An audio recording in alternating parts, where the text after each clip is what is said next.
అలాగే మనకు గోలంపాడు వివోలో పనిచేసే మామిడి అర్జున్ మేము నలుగురు కూడా ప్రకృతి వ్యవసాయం చేస్తున్నాము. మాకు గవర్నమెంట్ వాళ్ళు గ్రామాలకు వెళ్ళి అవగాహన కల్పించండి రైతులకని మాకు ఇలా పంపించారు. అలాగే మన దగ్గర ఉన్నటువంటి సోళ్ళు సామలు జొన్నలు కొర్రలు మినుములు అనుములు కందులు ఇవన్నీ కూడా రాజమాలు ఇవన్నీ ఉన్నాయి.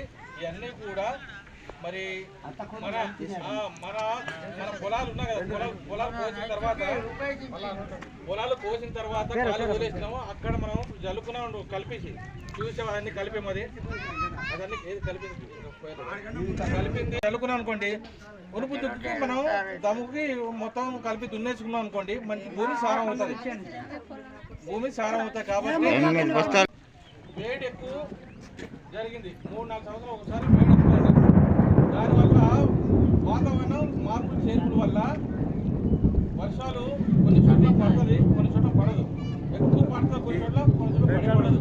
వస్తే తుప్పలు రావడం పోవడం ఇలా జరుగుతుంది. ఈ సంవత్సరం వాతావరణము చాలా తేడా ఉంటుంది. కాబట్టి మీరు ఎక్కువగా వరి కోసం ఆలోచించకండి. సోళ్ళు సామగ్రి కొర్రలు ఇటువంటిది ఎక్కువగా ధాన్యం దీనికి సంబంధించి ఇలాంటి వినండి పెద్ద రకాలు ఉన్నాయి కదా, ఈ కంది, ఈ బొస్తలు, అనుములు పండించుకోండి. ఎక్కువ వరి ఇప్పుడు వర్షం ఎక్కువ పడలేదనుకోండి, వరి పండదు.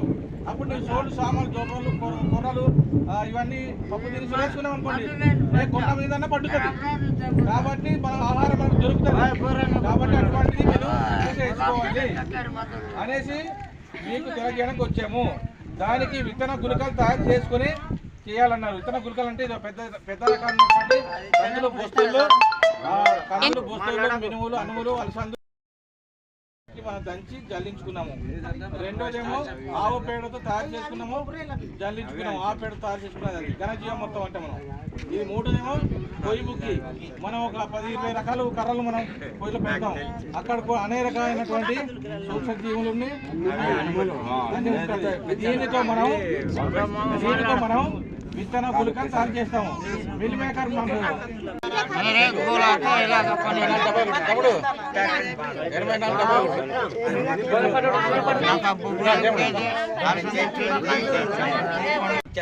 ఇంత ఒక 5 కేజీలు ఆవు పేడ గుడ్డ మూట కట్టి బకెట్ నింపి ఉన్నాం అనుకో, అక్కడ మళ్ళీ లీటర్ వేసుకొని ఇది వినండి, మళ్ళీ మీకు మర్చిపోతారు.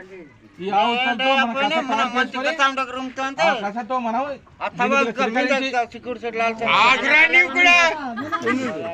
కానీ ఇతరుల నుంచి కానీ ఆవు మూత్రం ఆవు ఉచ్చతో తయారు చేసి ఇప్పుడు చూడండి, దాంతో మనం చిన్న తడుపుకుంటాం, కొంచెం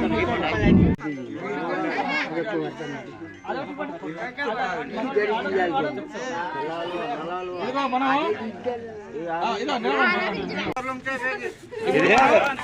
బేగన ఉడకావాలి.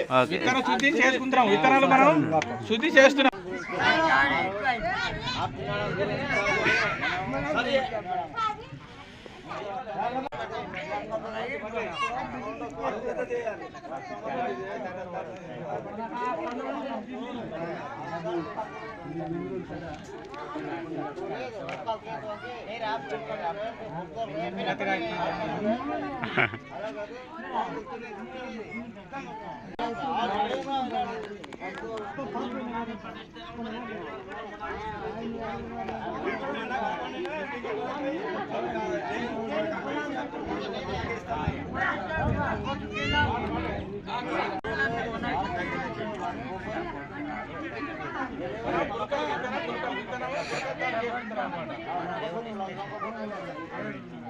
మనము ఆవుతో విత్తన శుద్ధి చేసుకున్నాము.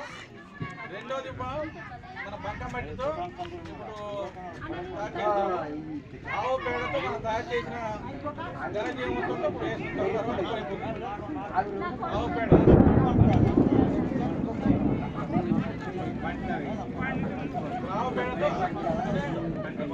మనం కూడా వెళ్దాం.